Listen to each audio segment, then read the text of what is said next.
Well, good morning, everybody. As you can see, we got the trailer, a lot of loud moms, and some calves caught in the pen.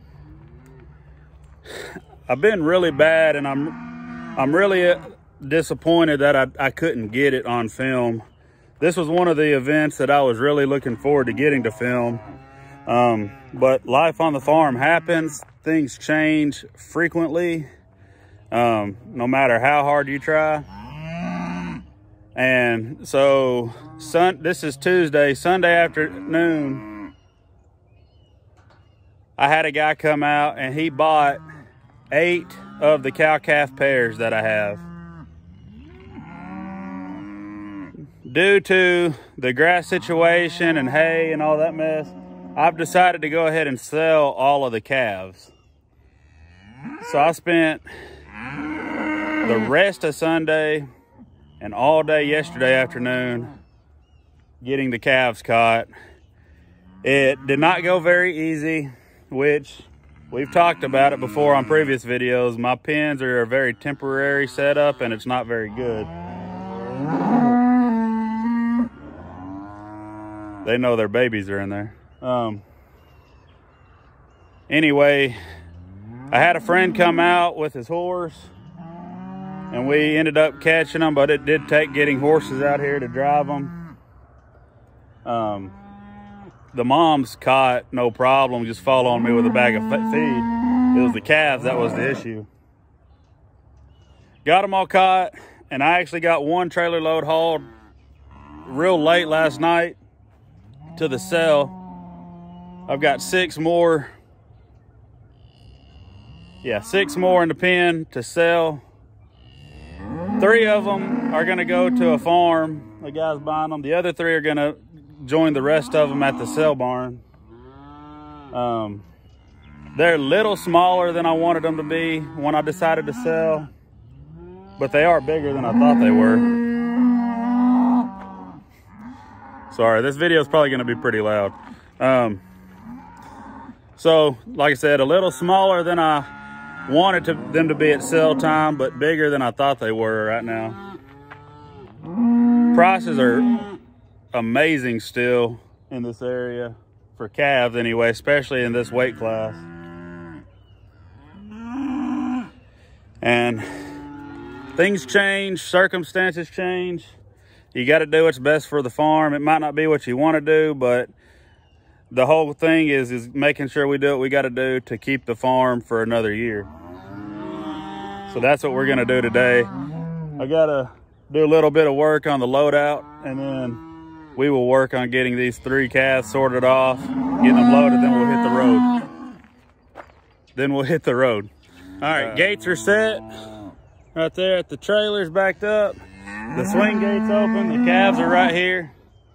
A few of the moms are still here bawling. I'm gonna try and hold this in my hand and do it, but if it gets too crazy for whatever reason, I'll set this down so it's not shaky. I've got to get the little horn calf and the 2 baldies on the trailer first. So that's what we're gonna try for. Come on.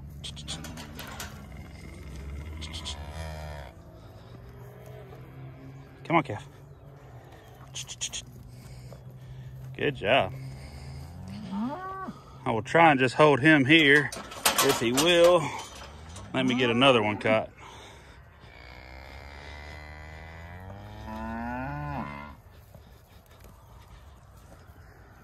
I need you. There we go. Now I just need that baldy right there behind the yellow cow.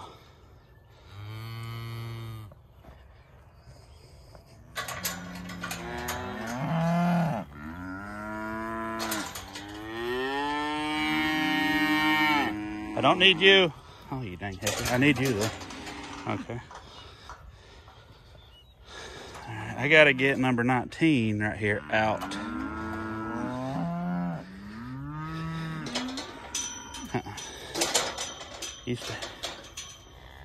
You stay.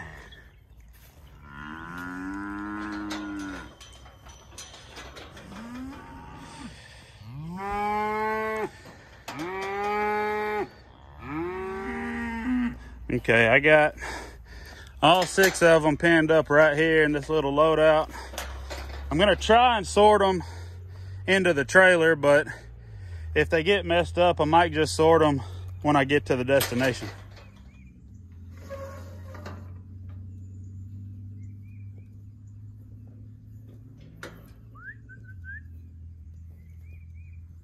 Hey, Calves.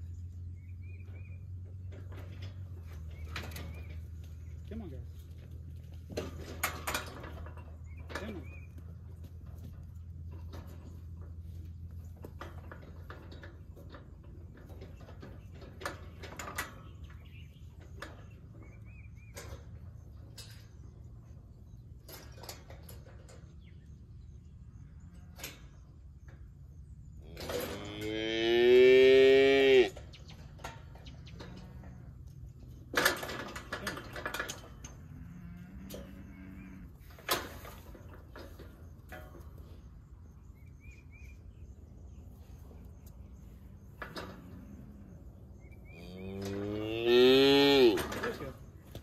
On the trailer.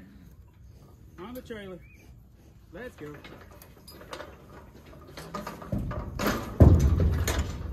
Let's go. Load up. Load up. Load up. Load up. Load up. Load up.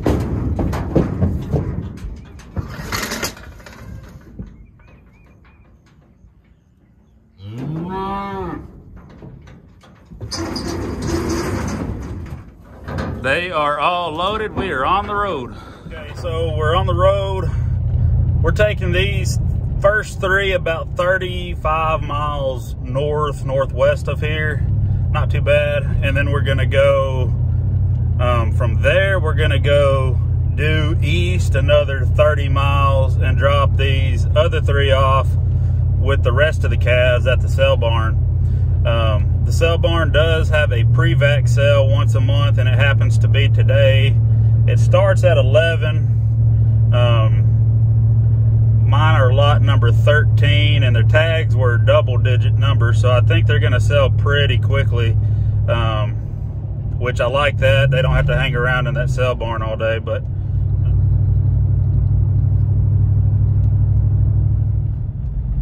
some of these roads, GPS takes you down, makes you wonder if you should really trust it. Pretty country anyway. Made it back to a real road. Lots of pretty farms through this area. I've never been over here before. All right, just left that family's place. Got the 3 that needed unloaded.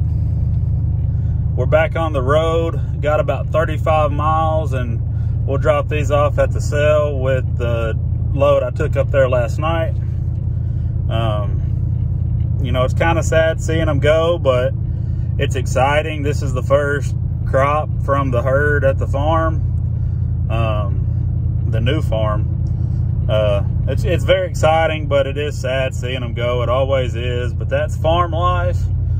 You can't get too attached because in the end, it is a business. Business has to make money. You can't keep everybody. And that's just the reality of it. They're selling them allows the moms time to recover as we prepare to go into winter. They are all bred back now, so it also allows them to dry up and rest before this spring when they have another baby born to take care of. And selling these calves financially helps the farm out and keeps us going another year. So, you know, that's the reality of it. I think a lot of people know it, but you just don't really realize a whole lot until you're actually the one involved and doing it yourself. But with all that being said, let's get these girls up to Cersei and unloaded, and we will watch this sell. I'm pretty excited to see what they bring. All the trucks are staggered up, circled around, coming around here in front of me and going off that way to that loadout that I showed in a previous video. Trying to direct traffic to keep from clogging everything up, but there's a ton of trucks and trailers here unloading cattle. What do we have?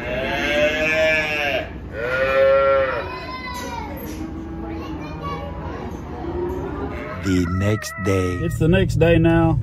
Unfortunately, I could not attend the sale at the time mine went through. There was, if I remember correctly, there was over 1,000 head of non-pre-vac calves, plus about 400 pre-vac. So the calves went about 13 hours long last night, and I unfortunately had to be somewhere else, so I could not stay and see mine. I tried to watch online, but the feed kept cutting in and out, and it just didn't work out, so I missed it. It's the next day.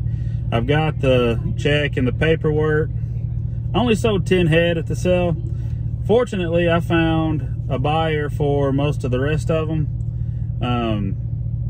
I did sell 2 bulls that were right on track with what I thought they weighed, upper 3s. They sold average 265 a pound. Heifers, I had over 2,000 pounds between 8 heifers, and they were averaging over 234 a pound. So excellent prices for this area. Calves have dropped a bit over in September and August. Calves, especially this size, were pushing upper 2s into the 3s, $3 per pound. Now they had dropped pretty good. I fared out really well. A lot of non-pre-vac calves yesterday struggled to even hit $2 a pound. Very few hit $2, or especially over $2 outside of the pre-vac, and mine went pretty high over $2, so I'm very fortunate. I wish they had been a little bit bigger. I also wish I could have left them on their mom quite a bit longer, but like I said earlier, you know, and yesterday in those other clips, life happens, things change, and you just got to adapt and do what you got to do to survive on the farm and keep it going. So from a business standpoint, it made the most sense to go ahead and sell everybody and prepare for the next year's crop. So that's what we did. Thank y'all for hanging out with me and following along on this journey so far. I hope you continue. If there's anything you want to see or know, feel free to leave it in the comments. Like and subscribe. It's completely free, but helps me tremendously. We are pushing over 570, I believe. I'd like to get to 600 before the end of the year. I really do think we can do it. We have a lot of cool stuff coming up, a lot of fencing and groundwork, and we're going to build a pen over the winter. A lot of just pasture cleanup. You know, this is a new property. The previous owners kind of left it trashed, especially on the fence lines. So as we go to repair these fences, we're going to be hauling off a bunch of scrap steel or repurposing things. Just a bunch of stuff going on. A lot of new animals will be coming in and out. Just a lot going on. So I hope y'all continue to come. We'll see y'all in the next one.